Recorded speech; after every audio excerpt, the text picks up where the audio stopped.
Well, joining us in the studio to discuss youth and their work and the demand for them to demand accountability is Glory Ukwenga, PhD, Executive Director, Africana League. Thank you for joining us, Glory. Thank you for having me. Well, today's the International Youth Day, right? Yes. Congratulations. Thank you. To us, the youth. That's right. We welcome you. We're still accommodating. Okay, I like that. But let's look at this. I mean, yes, we're celebrating the International Youth Day, but there are those who are concerned that the Nigerian youth hasn't really shown that he's capable of taking his place and leading. Do you agree with that? Well, it depends on the situation, but truly, we really have to make the difference between capacity and access. Nigerian young people have the capacity to lead. The challenge is access to spaces of governance. When we look at our democracy, for instance, political parties are the nucleus of that system. How easy is it for the average young person to access the space to emerge as candidates for elections? Starting from the question of nomination forms to the questions of godfatherism and the sit-tight leaders that we have, to the questions of economic dependence and nation that comes with a minimum wage that is just about 70,000. I mean, given the realities of today, that under this modernization, rising costs, inflations, and all of that, young persons have to grapple with. So the questions of social expectations, it's really not easy.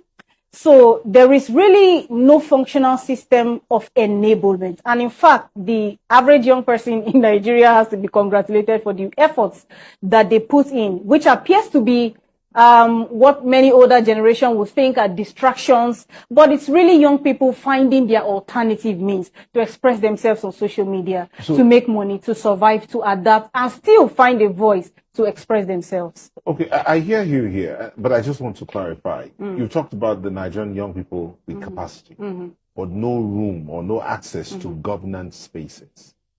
You know, then there will be that argument, do they need access to governance spaces, or they can start from where they are to push forward, come together, galvanize the needed momentum and mass to move forward? Well, I can tell you one thing. Mobilization is not easy. It does take a lot of time. It does take a lot of resources. Some of us in this space are actually doing quite a lot with regards to that mobilization. We have communities with civic leadership clubs being established, where these young people are being brought together to learn about politics, to engage. And it's not just Africana League, for instance. There are many civil society organizations that are engaging on this process. But when I say access, it is because there is the imperative also of the legal systems to actually make room.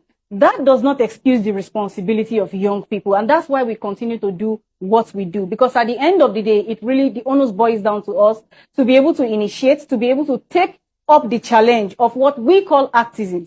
People who don't just sit down somewhere to complain about the problems, but who ask questions and take the next right step, towards problem solving. So we're working on that. It's really not an easy process. And like I said, we really do have to congratulate young people like myself, who are doing quite a lot. You need to sit down to hear some of these challenges. It's not easy. We're talking politics, okay? And in the politics as we currently have with our expensive democracy, you need resources, you need visibility. People don't have that. The average, we're still contesting, for instance, the question of the national youth policy, whether the age for youth definition should be 24, as it is with United Nations, or 35, as obtains with the African Union.